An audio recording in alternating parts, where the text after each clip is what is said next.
Hoy, en Renovando tu Mente. Jesús es victorioso, y una de las cosas que me parecen tan maravillosas de esta historia es que después de que Jesús resiste todas las tentaciones de Satanás y Satanás se marcha, la primera cosa que sucede es que los ángeles de Dios aparecen y le ministran. Gracias por acompañarnos en una entrega más de Renovando tu Mente con el Dr. R.C. Sproul.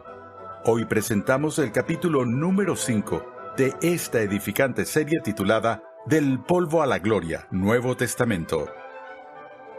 Como el segundo Adán y el representante de una nueva humanidad, Jesús se sometió a la ley y enfrentó la tentación en nombre de su pueblo.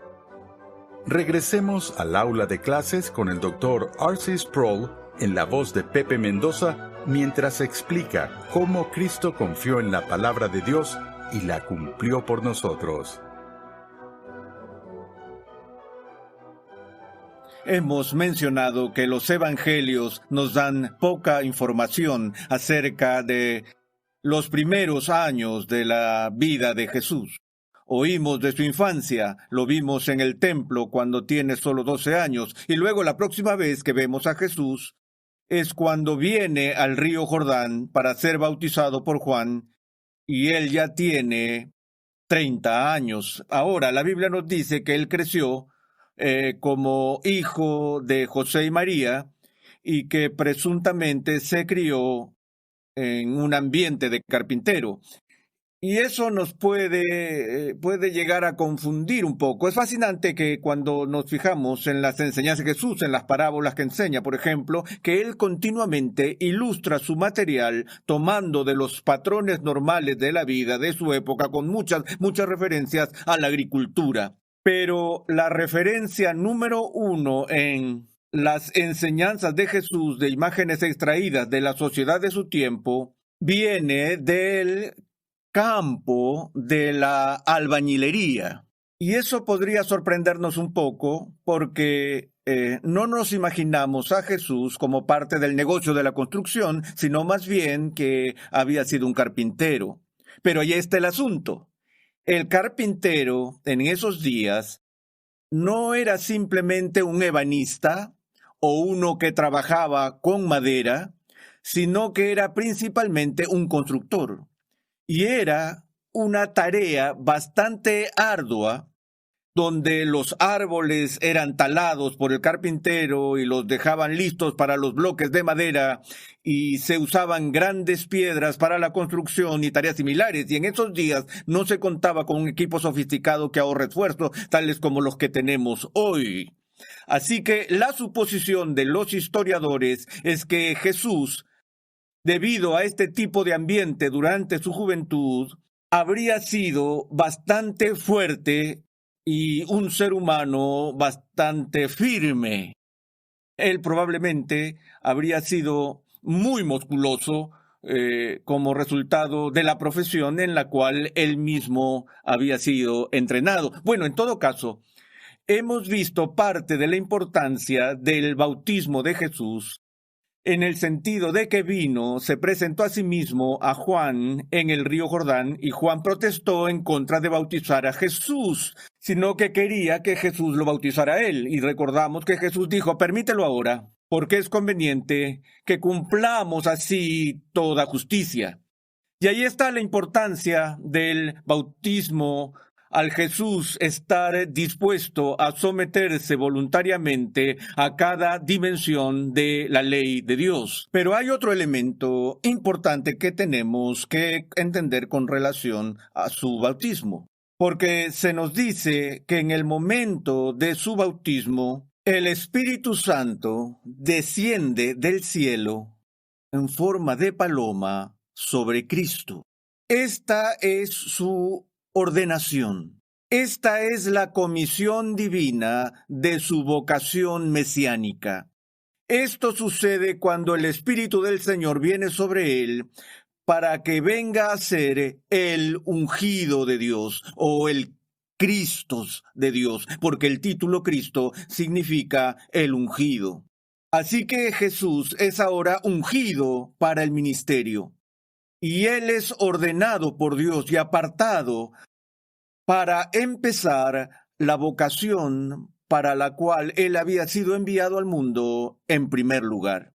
Ahora, el otro elemento en el registro del bautismo que es importante es que se nos ha dicho que Dios habló de manera audible desde el cielo en esta ocasión. Existen 3 oportunidades en el Nuevo Testamento donde tenemos el registro de Dios hablando audiblemente. Y en cada una de esas ocasiones, el mensaje es esencialmente el mismo. Como veremos, es un anuncio desde el cielo declarando que Jesús es su Hijo. Así que leemos en el relato que cuando la paloma desciende sobre Jesús y la voz viene del cielo, la voz anuncia esto: Tú eres mi Hijo amado, en ti me he complacido. Y luego las Escrituras nos dicen que inmediatamente después de su bautismo, el mismo Espíritu que lo ha ungido, el mismo Espíritu que ha descendido sobre él, ahora lo impulsa al desierto para ser tentado por Satanás durante 40 días. Y lo que sigue en el registro del Evangelio es la historia de la tentación de Cristo. Ahora, ustedes recordarán que al inicio de esta serie del polvo a la gloria, consideramos el periodo de prueba de Adán y Eva cuando estaban en el jardín y cómo ellos fueron atacados por la serpiente. Y la serpiente se impuso sobre ellos y logró que pecaran. Y uno de los temas más importantes del Nuevo Testamento con respecto a Jesús es que él, en su oficio mesiánico, tiene que cumplir muchas responsabilidades, una de las cuales es satisfacer el papel del segundo Adán, o el nuevo Adán, el representante de una nueva humanidad, y lograr la victoria donde el primer Adán fue derrotado. Y así, en favor de su pueblo, es como si Jesús fuera llevado de nuevo al lugar de la tentación y es sometido a esta rigurosa prueba. Es como una prueba de fuego, a través de la cual debe pasar con el fin de estar calificado para hacer público su ministerio. Así que su primera misión no es una misión pública, sino una misión privada, llevada a cabo en la arena desolada del desierto de Judea. Y si alguno de ustedes alguna vez ha tenido la oportunidad de visitar la Tierra Santa, dudo que jamás puedan olvidar la impresión visual del desierto de Judea, donde la única flora y fauna oriunda incluye conejos salvajes, serpientes, escorpiones y un puñado de aves. Eso es todo. Es uno de los pedazos de tierra más intimidantes y desolados en este planeta. Y fue en ese ambiente que el Espíritu de Dios llevó a Jesús para estar solo. Ahora, he hablado muchas veces sobre las comparaciones y contrastes que existen entre la tentación de Adán y la tentación de Jesús. Recuerden el entorno en el que Adán y Eva fueron tentados. El lugar o el escenario del ataque de la serpiente contra ellos fue en un jardín magnífico, frondoso y paradisiaco. Ellos fueron atacados y embestidos por Satanás en medio de una experiencia donde les fue dado el privilegio de comer libremente de todo fruto de los árboles del jardín. Sin embargo, el escenario de la tentación de Cristo es en este desierto desolado y en medio de un ayuno de 40 días donde no le estaba permitido comer nada. Cuando Adán fue tentado, contó con el valioso apoyo de una compañera, una ayuda idónea que había sido diseñada especialmente para él, para animarle, para apoyarlo. Jesús soporta el ataque de Satanás solo. Piensen en sus propias vidas y piensen cuán fuerte es tu resistencia al pecado cuando están solos o cuando tienen personas que los pueden apoyar. Así que vemos estos contrastes contundentes entre el primer Adán y el segundo Adán. La situación es completamente distinta. Sin embargo, lo que se destaca para mí, que no quiero que olvidemos, es el punto de comparación, el punto de similitud entre la tentación de Adán y la tentación de Jesús. Cuando Adán y Eva estaban en su prueba, recordamos que la serpiente se acercó a Eva con una pregunta, y esta era: ¿con qué Dios os ha dicho? ¿No comeréis de ningún árbol del huerto? Bueno, por supuesto que Dios no había dicho eso. E inicialmente, como dijimos antes, Eva al principio reprendió esta distorsión de la serpiente. Dijo, no, Dios no dijo eso. Él dijo de todos los árboles del jardín podemos comer con libertad. Pero el asunto que quiero que recuerden es que el punto del ataque de Satanás en contra de nuestros padres originales era el tema de generar dudas sobre la autenticidad, la veracidad y la fiabilidad de la palabra de Dios. Ese fue el punto de ataque. Y cuando nos movemos a través de los siglos y vemos la revisitación de la serpiente al nuevo Adán, notamos que la estrategia de ataque es en esencia exactamente la misma. ¿Cómo Satanás lleva a cabo la tentación? Viene a Jesús con una pregunta, un tanto encubierta. Leemos estas palabras en el 4º capítulo de Lucas. Entonces el diablo le dijo, si eres hijo de Dios, di a esta piedra que se convierte en pan. Ahora, estamos bastante acostumbrados a pensar que la fuerza de esta tentación simplemente lidia con el hambre físico y natural de Jesús, y que Satanás está tratando que rompa el ayuno, que desayune, que es justo lo que la palabra desayuno significa, es decir, que tome ventaja de su poder, que tome ventaja de sus prerrogativas como hijo de Dios, para convertir las piedras en pan, y así pueda satisfacer las punzadas del hambre. Pero hay algo mucho más significativo que pasa aquí. Observen cómo la tentación se formula si eres el Hijo de Dios.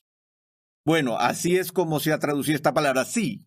Y creo que los traductores han captado correctamente la fuerza de la declaración al traducirla sí, debido a que Satanás está obviamente planteando la pregunta aquí. ¿Eres realmente el Hijo de Dios? Y si de verdad eres el Hijo de Dios, entonces convierte estas piedras en pan. No tienes problemas. ¿Cuáles fueron las últimas palabras que conocemos que Jesús oyó en sus oídos humanos antes de ir a este lugar de desolación? ¿Recuerdan? Este es mi Hijo amado. Dios le había hablado. Y por su palabra, él había declarado que Jesús es su Hijo.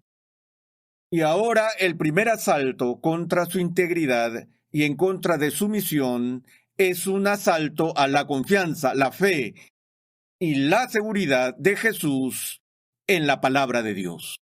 ¿Estás seguro Es decir, la sugerencia es que si eres el Verbo, si eres el Hijo de Dios, ¿qué haces en un lugar como este? ¿Por qué estás hambriento? ¿Por qué estás solo? Porque estás en medio de esa privación. ¿Esa es la manera en que Dios trata a su Hijo? Seguramente tú no eres el Hijo de Dios.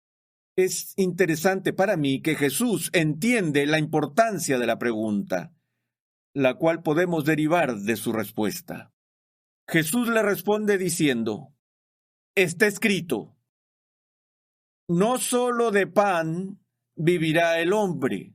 Ahora, supongamos ahora que él solo se detuviera y dijera, no puedo convertir estas piedras en pan porque estoy en medio de un ayuno. Y aunque es perfectamente legítimo en ocasiones normales desayunar, cuando estás en medio de este tipo de prueba, eso no está permitido.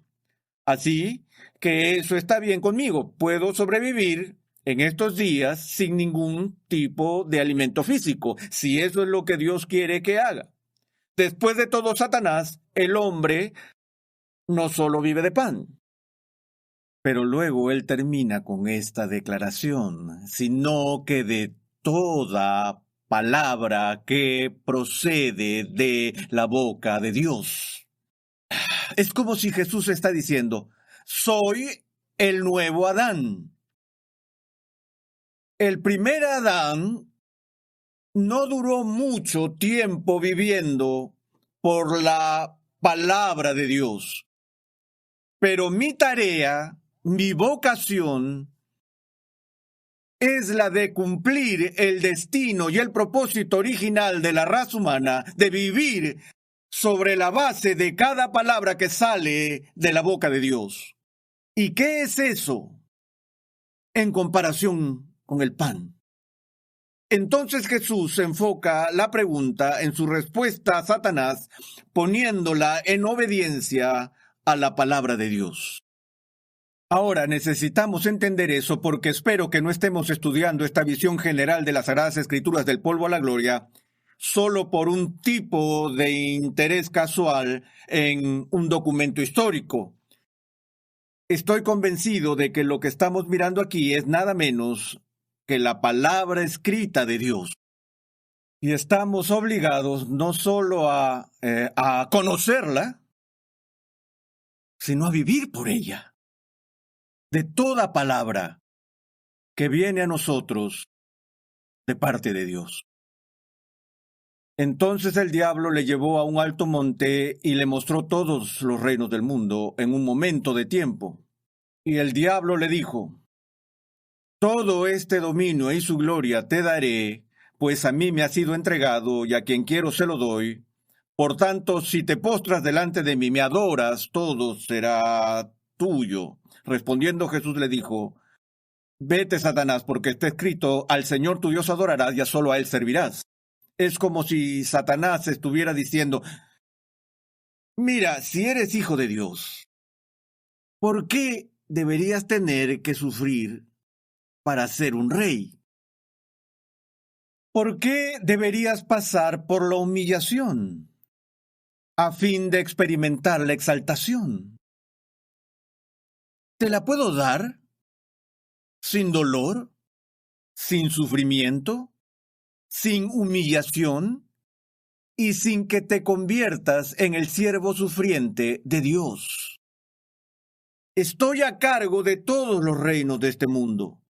Puedo arreglar tu coronación de inmediato y todo lo que se requiere. No tienes que correr por ahí dándome obediencia servil todo el tiempo. Solo una pequeña genuflexión aquí, solo inclinarte por un segundo y te lo daré todo. Y así que no hay cruz, no hay vía dolorosa. No tienes que poner tu cara como un pedernal en dirección a Jerusalén. Recuerden que en la confesión de Cesarea de Filipo, después de que Jesús pregunta a sus discípulos, ¿quién dicen los hombres que soy yo? Y Pedro dio su confesión, tú eres el Cristo, el Hijo del Dios vivo. Y Jesús dijo, tú eres Pedro, eres la roca, y sobre esta piedra edificaré mi iglesia. Y unos minutos más tarde Jesús le dice que él tiene que ir a Jerusalén y sufrir y morir. Pedro dice, de ninguna manera. Jesús se dio la vuelta y dijo, apártate de mí, Satanás. Porque aquí viene de nuevo la oferta del reino sin sufrimiento. Pero lo que es significativo en la respuesta de Jesús es que él dijo, está escrito. En las primeras dos tentaciones, en ambos casos, él resiste las sugerencias de Satanás citando solamente la palabra de Dios. Debido a que la frase está escrito en las Escrituras, es simplemente un término técnico. Es un modismo que cada judío entendía que significaba lo mismo que las palabras la Biblia dice. No es solo que esté escrito en algún pergamino, en alguna antología literaria. Decir que esté escrito significa que esté escrito en la Santa Escritura. Y así Jesús está diciendo a Satanás, no, Satanás, no puedo hacer eso, porque te acabo de decir que tengo que vivir de toda palabra que sale de la boca de Dios. Y la palabra de Dios dice que no estamos para servir a nadie ni a nadie adorar más que a Dios. Tú no eres Dios. Por eso no puedo hacer esto. Ahora es Satanás quien está frustrado. Y vamos a la tercera tentación.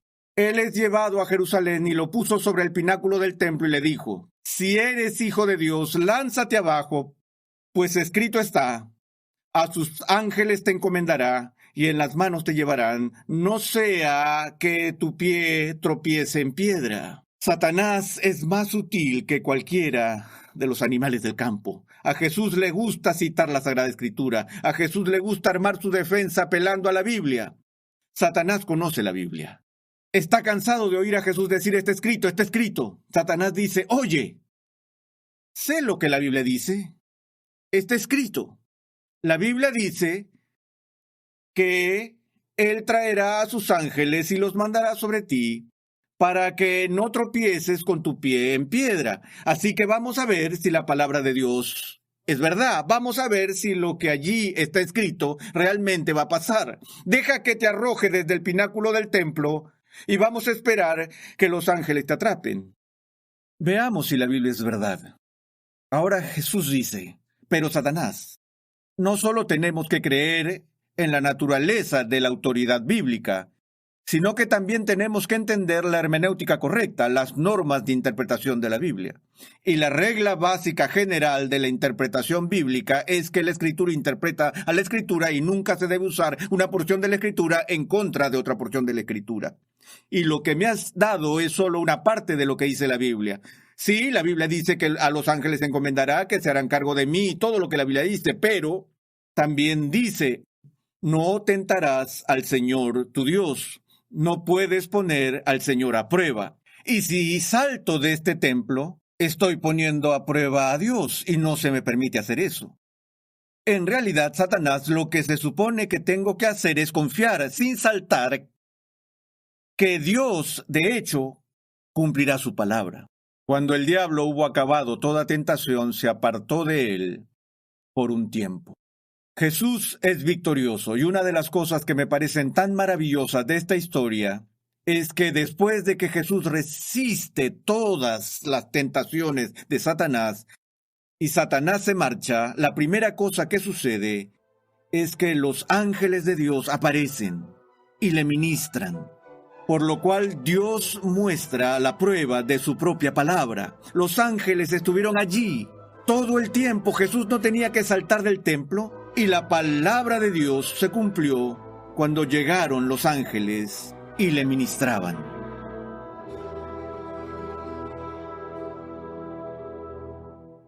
En este episodio hemos visto que Jesús voluntariamente se sometió a cada elemento de la ley de Dios durante su vida. Jesús fue tentado en el desierto por el diablo. Sin embargo, el segundo Adán tuvo éxito donde el primer Adán fracasó. Jesús obedeció cada palabra que sale de la boca de Dios. El Sermón del Monte, predicado por Jesús, puede ser el sermón más famoso que jamás se haya predicado, y algunos comentaristas lo han llamado el sermón más grande de la historia. En el siguiente episodio de Renovando tu Mente, escucha mientras R.C. Sproul habla de cómo los sermones de Cristo revelan quién Él es y qué vino a cumplir.